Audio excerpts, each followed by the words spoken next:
Gott kvöld og verið velkomin í beina útsendingu hérna á veitingahúsinu Perlunni í Reykjavík. Landgræðslan, Lionshreyfingin á Íslandi, Kaupþing HF og síðast en ekki síst Ríó, einu sinni Tríó, núna Kvartett, bjóða til þessarar veislu til styrktar gróðurvernd og landgræðslu. Við munum eiga hér notalega kvöldstund saman með spjalli, fróðleik og tónlist þeirra Ríómanna. Lögin eru af nýjustu plötu þeirra en þeir gáfu landgræðslunni útgáfurétt og söluhagnað af plötunni Landið fíkur burt. Hér er margt góðra gesta. Forseti Íslands heiðrar okkur með nærveru sinni. Hér eru ráðherrar, bændur, landgræðslumenn, Lionsfélagar og matargestirnir sem hér eru þurfa að greiða matinn okurverði. Það gera þeir hins vegar með glöðu geði því þeir vita að landgræðslan nýtur. Og hér fyrir neðan eru einnig þeir 4 tónlistamenn sem standa fyrir þessu öllu, Ríó. 5. félaginn, skáldið Jónas Friðrik, hugði ekki á langferðir frá Raufarhöfn að þessu sinni en félagar hans senda honum kveðjur í upphafi.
Sveinn Runólfsson, landgræðslustjóri. Þurfa menn ekki að vera takmarkalausi bjartsýnismenn til þess að standa í landgræðslu á Íslandi?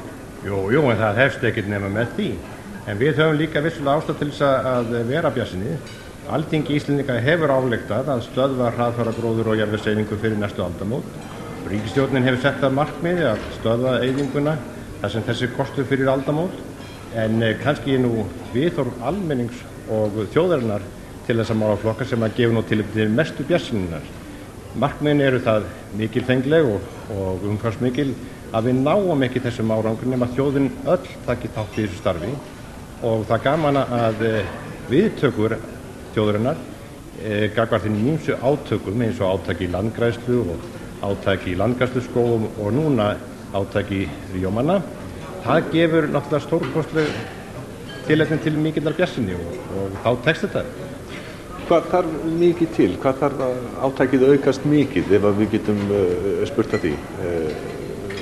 Þurfið þið mun fleiri peninga, meiri fjárveitingar?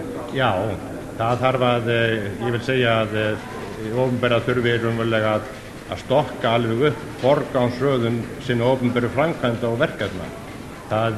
Við teljum að við sem byggjum þetta fagræn fljótstjórnarland, við höfum þekkingu og tækni til þess að takast á þetta stórkostlega verkefni en þetta mun kosta 100 milljarða og einhverja milljarða til næstu aldamóta en ég held að þjóðin sé reiðubúin til þess að leggja það mörkum og menn vilja gera þetta. Þetta er sem sagt hægt en dýrt? Já, og okkur ber skylda til að gera þetta. Það er langt í land með það að við höfum greitt skuldina við landið. Hún er löngu fallin í gjalddaga og Íslendingar vilja greiða það. Þessi hugarfarsbreyting sem þú varst að ræða áðan, hefur orðið var við að það sé hugarfarsbreyting meðal landsmanna? Ekki nokkur vafi. Það er geysilegur áhugi núna meðal alls landsbúa, bæði hér á þéttbýlistöðunum og út allt land. Bændur hafa vissulega starfað geysilega mikið af ýmsum gróðurverndamálum og þeir eru núna í mjög vaxandi mæli taka þátt í landgræðslustörfunum og búvörusamningarnir og aðrar opinberar aðgerðir, það er stefna allar inn á það að gera þá ennþá virkari í landgræðslustörfunum vegna þess að þeir eiga mestra hagsmuna að gæta og þeir hafa sýnt á að sanna að þeir geta vissulega látið mikið að sig kveða í gróðurbótastarfinu. Sveinur Unnarsson, þakka þér fyrir komuna. Síðastliðið sumar var hlýtt og gott víðast landið. Sumstaðar var metvöxtur gróðurs en langir þurrkakaflar urðu til þess að jörð skrælnaði, gróður eyddist og margir sáu landið bókstaflega fjúka burt. Nú víkur sögunni upp á Haukadalsheiði. Talið er að alltaf 2/3 hlutar landsins hafi verið gróðri vaxnir á landnámstíð og hafi skógur þakið yfir fjórðung landsins. Loftslag fór kólnandi á 13. öld og á þessum tíma varð gróðurinn einnig fyrir miklum áföllum af völdum eldgosa. Þar á meðal í Heklugosinu árið 1104 sem er mesta öskugos í Heklu sem sögur fara af. Samtímis voru því að verki hinnar 3 megin ástæður jarðvegseyðingar, óblítt veðurfar, eldgos og búsetan. Sú skógeyðing sem búsetan leiddi af sér varð upphafið að þeirri gróðureyðingu sem herjað hefur á landið síðan. Þegar þjóðin lifði aðalega á kvikfjárrækt og ræktun var í lágmarki, réðst verðmæti lands að mestu af beitargildi þess og möguleikum bóndans á að framfleyta fénaði sínum sem fæddi fólk hans og klæddi. Beit búfjár sem menn höfðu áður fyrr ekki aðstæður til að stjórna hefur torveldað endurnýjun skógana.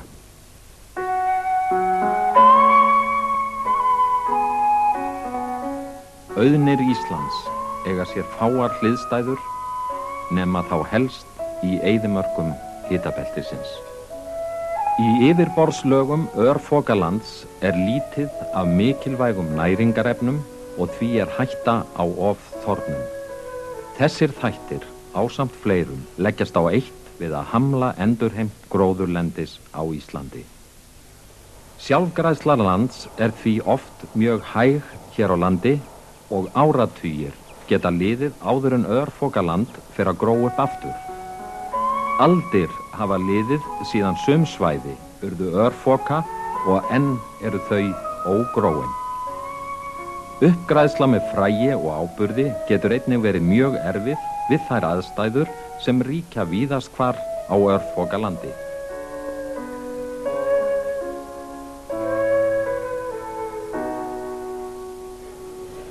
Lionsmenn hafa gegnt miklu hlutverki í landgræðslu átakinu undanfarna daga. Einn þeirra Jónas Egilsson, formaður Lionsklúbbs Húsavíkur.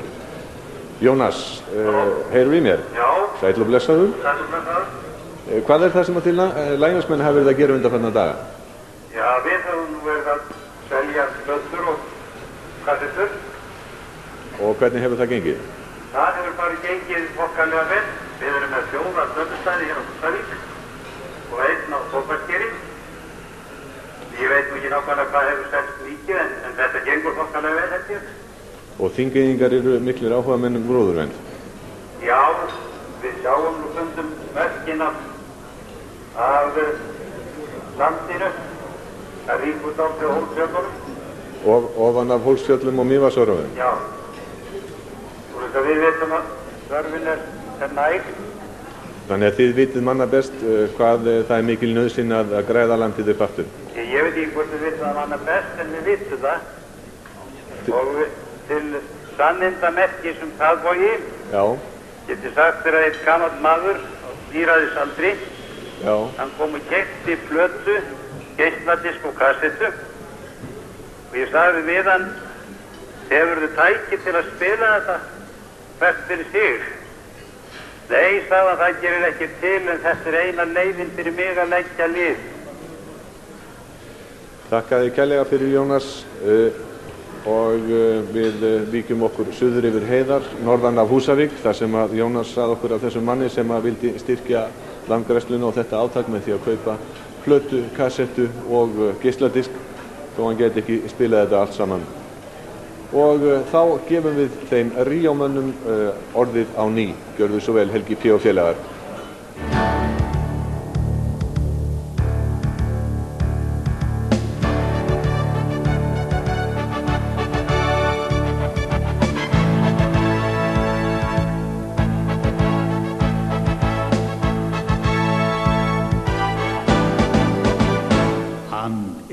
Upplýstur og vís, veit var óskastjarnan vís, hann opinn upp á gá, á öllum sviðum. Hann alveg sérstök sá, sér og skilur öll þín mál, frá fleiri en einni öld og öllum hlýðum. Hann sér áranundur blá, öll með gullum stjörnum á, þar aldrei nokkurt gat að gera við.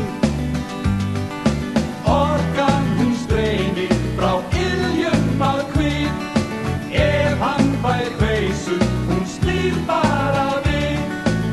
Æjæjæjæj, æjæjæjæj, syngjandi sæll og glaður. Bombadirí, bombadirá, bombadirí, badirallala. Hann vill ekki deyta sull eða útlend lyfja drull, en hefur getið spurði af grösum. Gerist örlög ill og hörðu, færa orku móðu jörð með ótal kristalla í öllum bösum. Hann rétt að ranka við eftir reikinámskeið við og varð að laga lífstaktinn sér hjá. Bætti við armböndum húðin á og ökklana líka gegn jarðsamband þá. Æjæjæjæj, æjæjæjæj, syngjandi sæll og glaður. Bombadirí, bombadirá.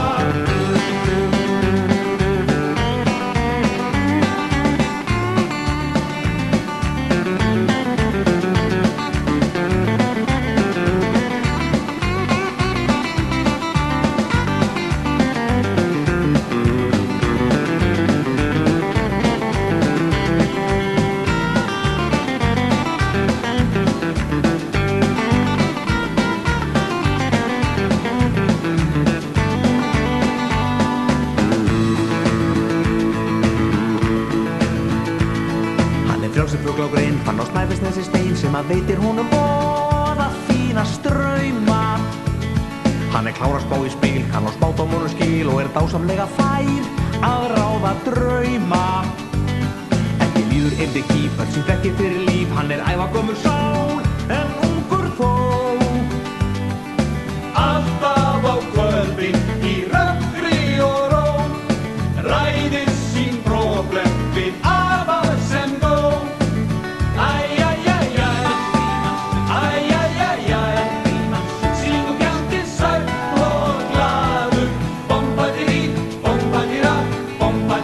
Tra-di-ra-la-la.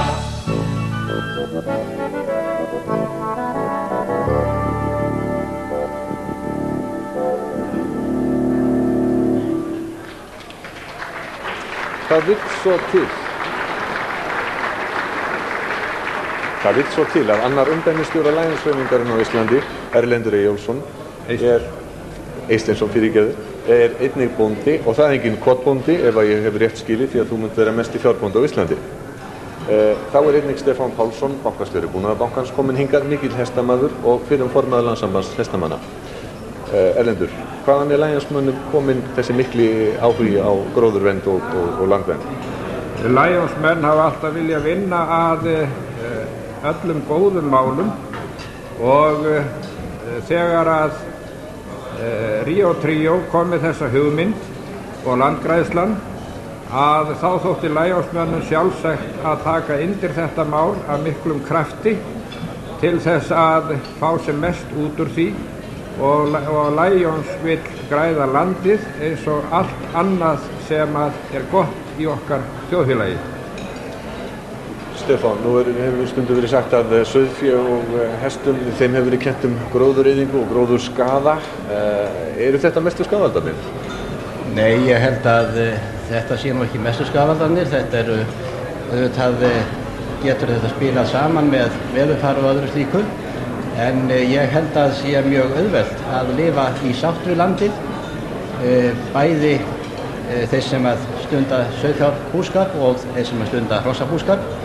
Þetta getur farið vel saman ef að rétt að málum staðið og ég held að við séum nú á réttri braut.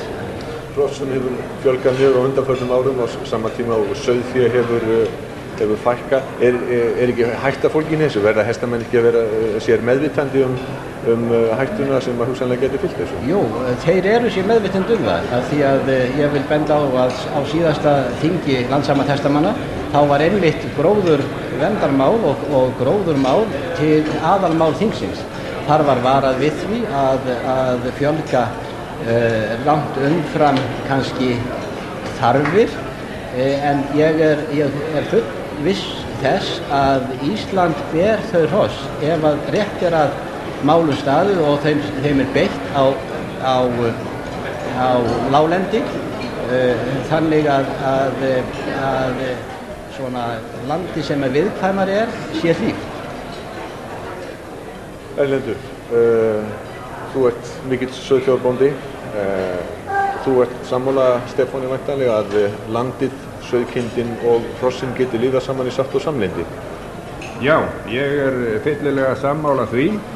Við verðum þrátt fyrir það að gá að því að stemma stigu við því að land sé hvergi ofnýtt, hvort heldur sem það kind eða hross, því að báðar þessar búgreinar þar sækjast eftir sama gróðrinum og þess vegna þarf að haga hlutunum þannig að það sé aldrei ofsótt í gróðurinn. Þá getur þetta farið saman. Hvaða viðtökur hefur þetta átak Lionsmanna núna fengið? Ég heyrði nú hjá Jónas á Húsavík viðbrögð þar. Er þið saman að segja víðar frá landinu, veistu? Ég held að það sé víðast yfir landið mjög góð viðbrögð og mikil ánægja með þetta átak. Þú laumaður á vísu, sýndist mér þegar þú varst að koma hingað, ætlar að láta okkur njóta hann. Já, þetta var nú til hérna í bílnum á leiðinni þegar ég var að hugsa það hvaða leiðir þú myndir fara í þessu. En þá datt mér í huga að láta þetta koma. Þetta er hugsun mín. Virðum landið sem viðkvæma sál, á vordögum myrt, inn að hjarta, vinnum öll saman að meta þau mál sem moldin vill til okkar skarta. Erlendur og Stefán, þakka ykkur kærlega fyrir komuna hingað. Það er fjölmargt sem almenningur getur gert til að leggja landgræðslunni lið. Lítum á stuttatriði úr kynningamynd einmitt það atriði.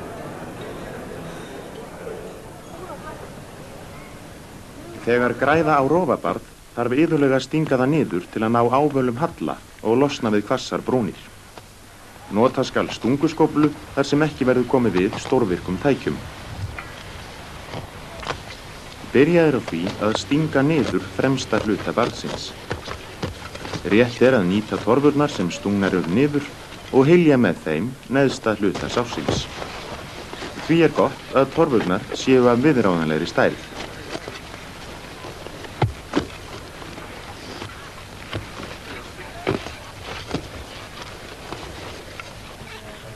Haldið áfram að stinga barrið niður þar til það orðið svo aflíðandi að auðvelt sé að ganga upp eftir því.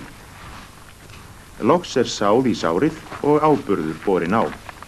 Best að sá bæði einærum og fjölærum tegundum saman. Einærar tegundir svo sem rígresi og hafrar koma fljótt upp og binda jarðveginn.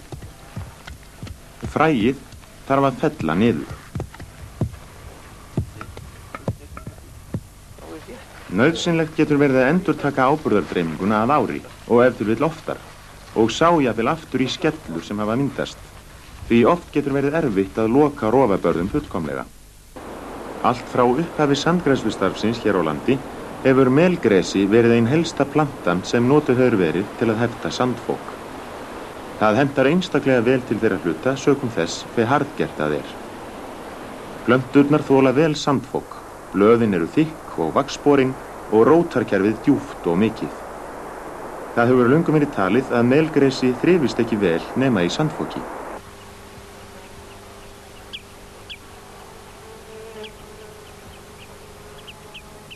Lúpína hentar vel til uppgræðslu gróðurvana lands eða til að bæta jarðveginn fyrir aðra ræktun.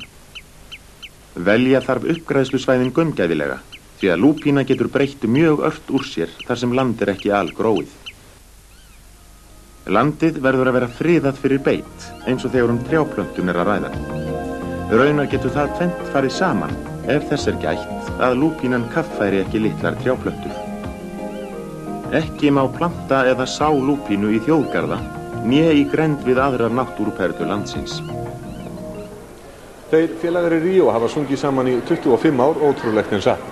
Helgi P. sagði í útsendingu þegar þess var minnst daginn að 25 ár voru liðin frá fyrstu útsendingu íslenska sjónvarpsins að þegar þeir byrjuð hefðu þeir verið ungir og fallegir, núna verður þeir bara fallegir. Hingað til hafa þeir sjálfir geta séð allan sinn söng en á nýju plötunni Landi fígulburt þá þurftu þeir á kvenraut að halda og það Sigríður Guðnadóttir sem leggur þá kvenraut til.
Halldór Blöndal, landbúnaðarráðherra og Hákon Sigurgrímsson, framkvæmdastjóri Stéttasambands bænda eru hingað komnir.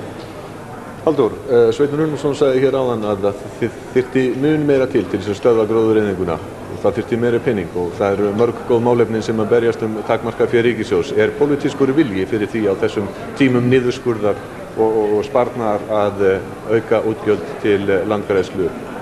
Það er pólitískur vilji til að gera það, að vísu stendur svo á nú fyrir þessi fjárlög að við urðum að vera hógværar í fjárveitingum en við höfðum ætlað okkur.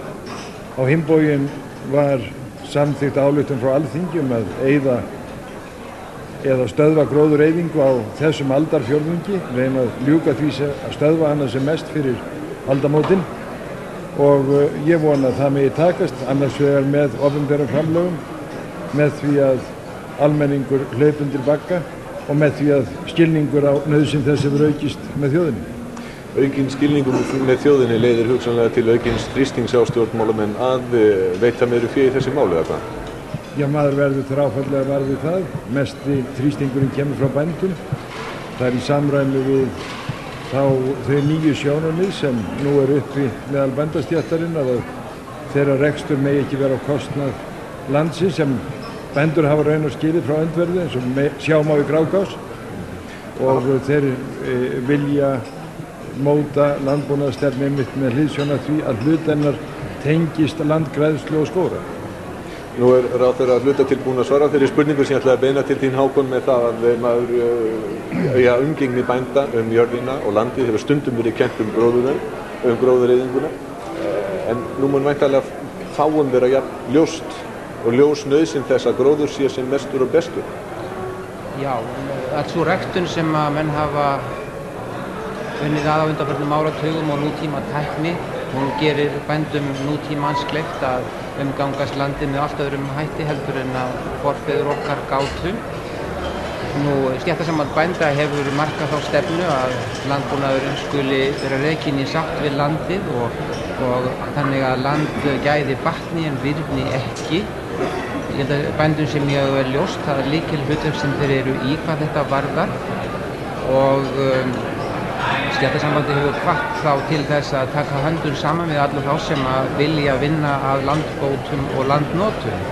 Við sjáum frumkvæði einstakra bænda víða, ég til dæmis bendi á Björn í Sandfellshaga í Axarfirði, Einar Þorsteinsson í Sólheimahjáleigu og síðan má benda á það sem Biskupstungna bændur eru að gera í Haukadalsheiðinni sem hér var sýnt frá áðan og samvinna landgræðslunnar og bænda friðun Þórsmerkur og Hólsfjallasvæðisins. Hefur afstaða bænda breyst á undanförnum árum eða er þetta bara hlutur sem ekki var jafn mikið talað áður? Aðstaða bænda til þess að taka til þess hvað landi getur gefið, hún hefur fyrst og fremst breyst og það er auðvitað engum ljósar en bændur sjálfum að þeir eiga allt sitt undir því og í bráður lengd að ekki sé tekið meira frá landinu heldur en það getur gefið. Halldór og Hákon, ég þakka ykkur kærlega fyrir komuna hingað til okkar og þá ætlum við að bregða okkur vestur til Ísafjarðar. Þar er Bjarni Jóhannsson, formaður Lionsklúbbs Ísafjarðar. Bjarni, heyrðu til mín? Já, ég heyrðu til þín. Já, ég ætlaði nú fyrst að spyrja þig, hefur þú svipaða sögu að segja og Jón Alls Egilsson frá Húsavík? Já, viðtökur hér hafa verið mjög góðar og þó að þetta sé búið að vera hér í sölu mjög skamman tíma þá er maður orðið mjög var við vakningu í þessa átt að veita þessu verkefni lið. Er hægt að spyrja hvort að sé mikill áhugi á gróðurvernd almennt á Vestfjörðum? Já, ég held að það megi segja það. Það má sjá víða mjög fallegan garðagróður hér í nágrenninu og nefnt garða á Þingeyri og Ísafirði. Og það eru skóglendi er víða í þessum fjörðum. Má það nefna í Botni í Dýrafirði, Tungudal í Skötufirði, Frostansfjörði í Arnarfirði og Ágleyndu Vatnsfirði á Barðaströnd. Þetta eru unnasveitir sem að fólk sækir í. Nú eru aðstæður víða erfiðar væntanlega á Vestfjörðum þar sem að firðir eru djúpir og sólarnýtur kannski takmarkað á daginn sumstaðar. Þetta hlýtur að há fólki. Já, undirlendi mjög víða að skornum skammti en aftur á móti eru þessir löngu og djúpu firðir að þeir eru skjólsælir mjög. Þannig að ég held að sé hægt að koma upp gróðri mjög víða ef áhuga fyrir og það nú kannski ekki alltaf skjólsælt svæði. Það má nefna unnasveit sem heitir Skrúður í Dýrafirði við Nú. Hann byggður á malarhrygg og það ekki skjólsælt.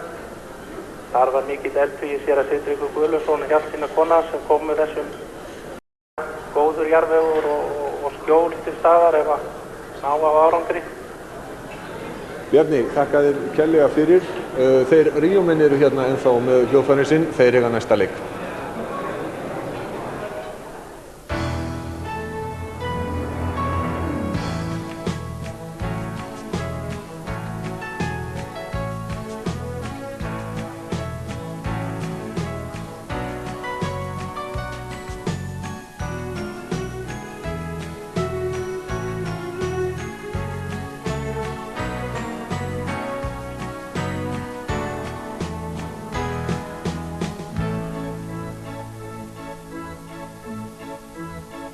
Fyrst kviknar ljós sem leita skært og hart lítið svið og sprengir myrkur svart og eftir andartaksbil og örlítið hik sést andlit með hvíta grímu. Allt húsins fas fléttað upp og þrá. Hann finnur hvergi jörð að standa á. Svo kviknar ljós eftir ljós og leikið og loks kemur fólk á sviði. Nú ríkja alls kyns æskum og æsist nokkuð leikurinn.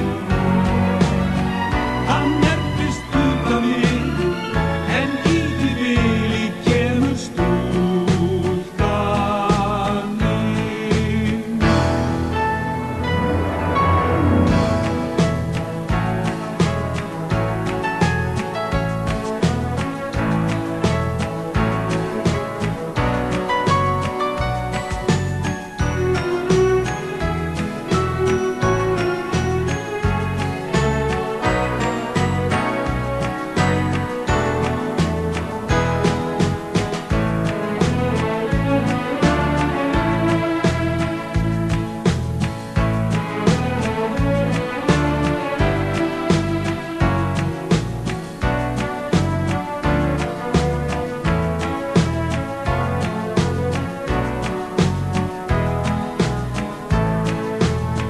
Hann stendur kyrr og starir hana á, en stúlkan brosir, réttir hönd og sjá.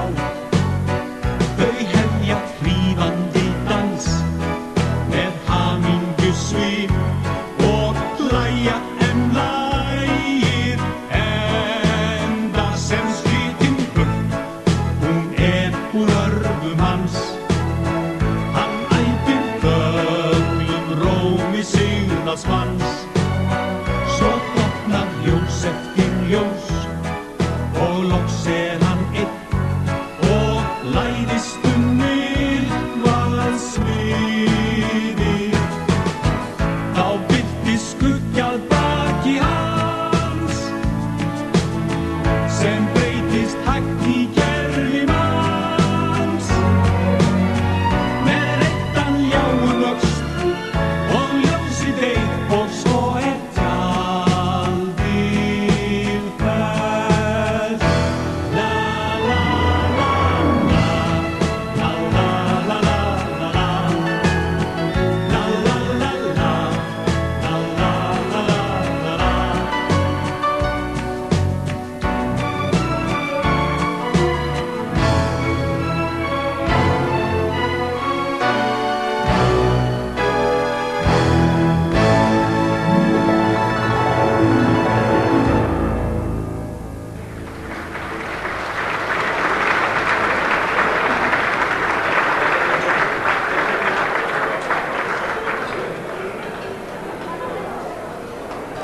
Sennilega þekkja fáar stéttir jafn vel til gróðureyðingar og uppblásturs og flugmenn, en það hafa þeir ekki látið sitt eftir liggja í baráttunni við gróðureyðinguna.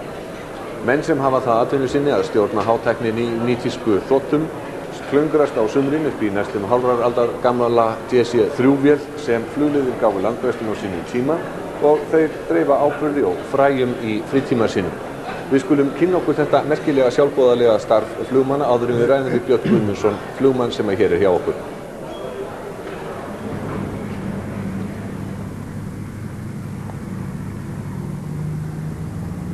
Að jafnaði borið á land sem verið að græða upp 2 ár í röð en þaðan í frá á gróðurinn að geta bjargað sér sjálfur. Því í næringarsnauðu landi geta áburðar áhrifin varað lengi og komið af stað náttúrulegri gróðurþróun.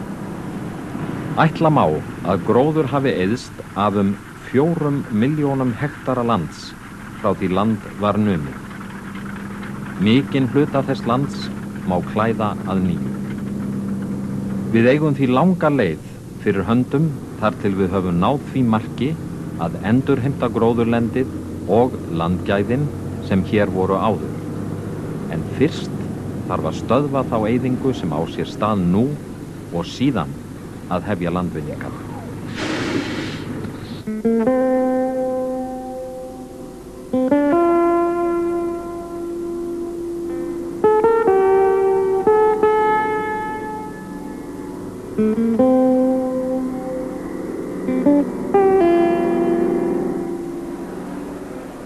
Þarna sáum við gamla fristinn sem að þú, Björn og félagarðinir hafa flogið frá 1973. Þú hefur verið með frá upphafi, ekki rétt? Já, jú, ég var með frá upphafi.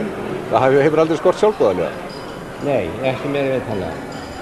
Þetta ævintýri byrjaði á aðalfundi félagsins atvinnuflugmanna 1973, 1971 fyrir ég, og ég hefur eiginlega vélinn kom svo 1,5 ári seinna við samþykktum á þessu fundi að leggja fram okkar lið og okkar vinnu fyrir þetta verkefni og 73 byrjaði þetta og það staðið síðan. Veistu hversu margir flugmenn hafa komið nálægt þessari sjálfboðavinnu? Já, það er svona í kringum 67 held Er ekki gaman að fljúga þessari gömlu vél? Það var margir flugmenn sagt með það sé óskaplega gaman að fljúga svona gömlum fristi. Já, það er óskaplega gaman. Það er það versta náttúrulega að það er ekki veitt nóg fél til þess þarna og það væri afkvæmt að geta þessari vélar og náttúrulega miklu meiri heldur en hefur verið undanfarið ár. Þannig að það út af fyrir sig er ekki þörf fyrir nýja eða afkastameiri vél? Ég er sannfærður það að það er þörf fyrir afkastameiri vél. Og ég man eftir því þegar við vorum að byrja þessu að þá létum við nú þennan reyka og tölum við það að fára árið kannski komið að 34 svona vélar. Er ekkert vandkvæðum bundið að fá varahluti eða viðhalda á þessa gömlu vél? Það fer nú að vera það trúlega því að þessi vél er nú að verða 45-48 ára gömul sennilega og það fer að verða erfitt að fá hér á varahluti, samkvæmt miður. Þannig að það er líklega að vélinn gefist upp áður en að þið flugmennið gerðu það? Ég held þessi ekki nokkuð vað á því að hann gerir það. Björn Guðmundsson, flugstjóri, þakkir fyrir komuna og við ætlum að gefa Ríó-tríóinu orðið enn á ný.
Út úr hýði kemur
Það vakti athygli á sínum tíma þegar Lions-hreyfingin ákvað að breyta samþykktum sínum og heimila konum að starfa í hreyfingunni.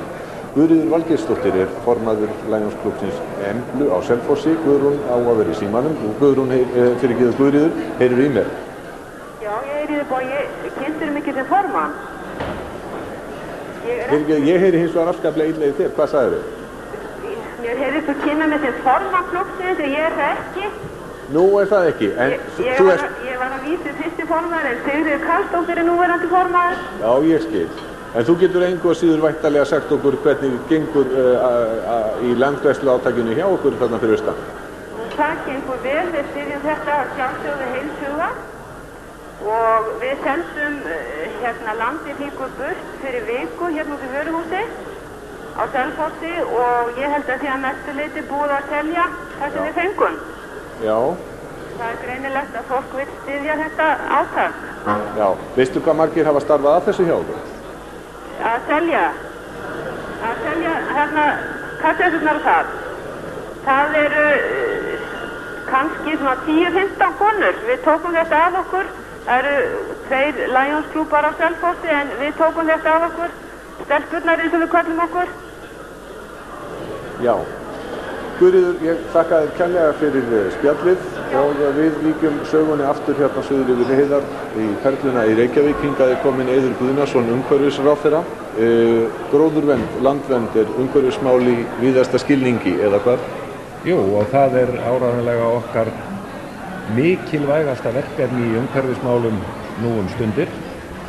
Verkefni sem að við höfum ekki sinnt svo sem við ættum að gera og það verður nú held ég að viðurkennast alveg hreinlega og í fullri hreinskilni að kannski höfum við sem höfum setið á Alþingi ekki staðið okkur nægilega vel í þeim efnum að standa við þau fyrirheit sem hafa verið gefin aukna gróðurvernd og aukna landgræðslu.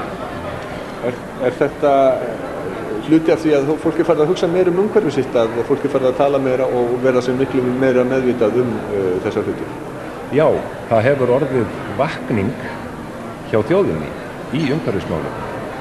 Mér finnst stundum eins og að skilningurinn hafi kannski ekki alveg náð til allra réttra stjórnvalda allstaðar en það kemur og það blæs nú kannski ekki mjög byrlega í ríkisfjármálunum núna en það gefur okkur kannski tilefni til þess að endurskoða forgangsröðina í framkvæmdum í þjóðfélaginu yfirleitt og ég er alveg sannfærður það að slík endurskoðun á að leiða til þeirrar niðurstöðu að það verði varið meira fé til umhverfismála og þá ekki síst til uppgræðslu skógræktar og landgræðslu almennt.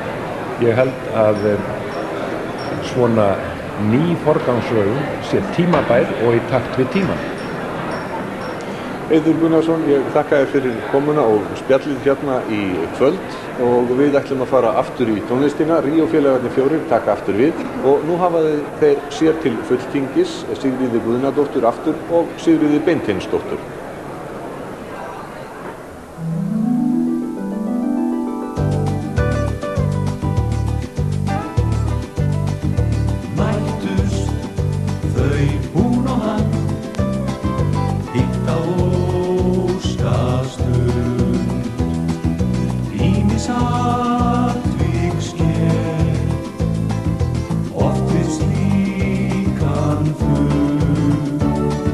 Stemming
sem ég vil í nóg.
Forseti Íslands, frú Vigdís Finnbogadóttir, hér hjá okkur í kvöld. Sveinn Runólfsson, landgræðslustjóri, sagði áðan í ávarpi að það væri alkunna hversu mikinn áhuga Vigdís hefði sýnt gróðurvernd og landgræðslu í embættistíð sinni og hefði með eldmóð hvatt unga sem aldna til dáða.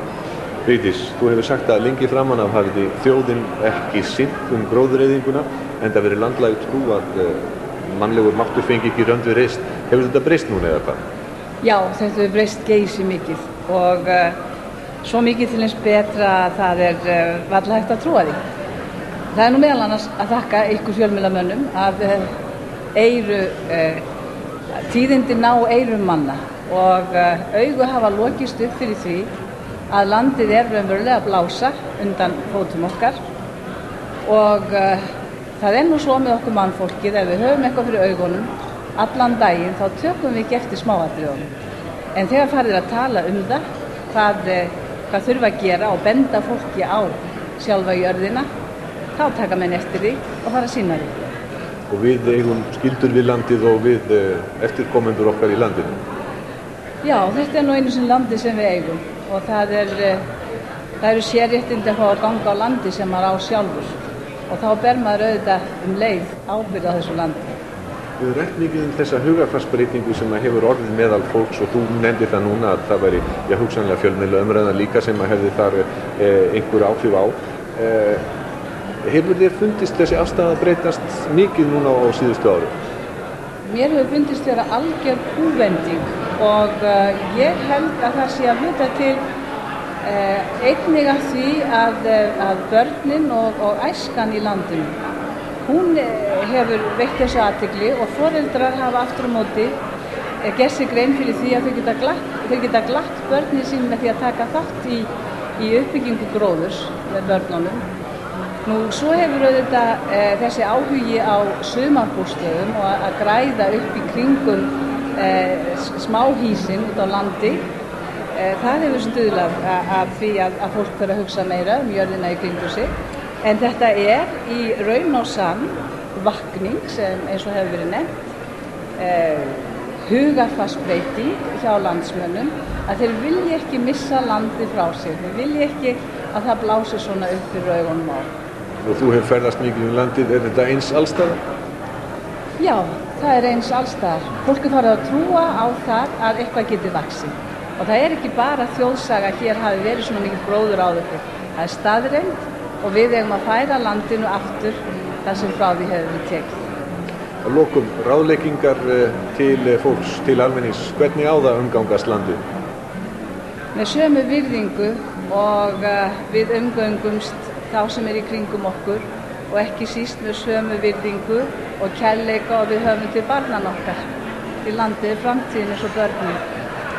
Frú Vigdís Finnbogadóttir forseti, takk fyrir komuna hingað. Og þá víkur sögunni af laginu sem hleypti þessu öllu af stað. Það eftir Gunnar Þórðarsson, eins og öll lögin sem hafa verið flutt hér í kvöld og textin eftir Jónas Friðrik, eins og allir textarnir sem hér hafa verið fluttir í kvöld. Lagið ber nafnið Landið fýkur burt, eins og platan, og það rétt að taka fram að Landgræðslan fær allan ágóða af sölu hennar.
Ég vil að lokum fyrir hönd Landgræðslunnar og Ríómanna þakka öllum sem að hér hafa lagt krafta sína til. Það von okkar að þjóðin hugsi hlýtt til landsins, fari með landið eins og barnið sitt, eins og Vigdís Finnbogadóttir forseti sagði hér áðan. Við þökkum þeim sem hafa fylgst með og þeim sem hafa komið hingað í Perluna í Reykjavík. Verið þið sæl.